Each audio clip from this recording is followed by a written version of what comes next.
Welcome to Kavi style சமையல். இன்றைக்கி நம்ம சிம்பிளாக ஒரு பாப்கார்ன் செய்யலாம் வீட்லேயே.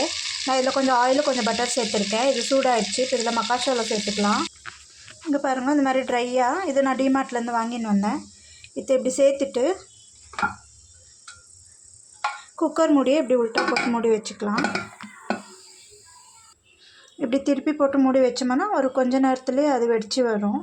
நம்மளே பாப்கார்ன் ரெடி ஆகிடும். அதில் நம்ம கொஞ்சம் உப்பு கொஞ்சம் இது மிளகாத்தூள் போட்டு மிக்ஸ் பண்ணி சாப்பிட்டோம்னா பாப்கார்ன் ரெடி. இங்கே பாருங்கள், நம்ம பாப்கார்ன் ரெடி ஆகிடுச்சு. 2 கை மக்காச்சோளம் தான் போட்டேன் நான்.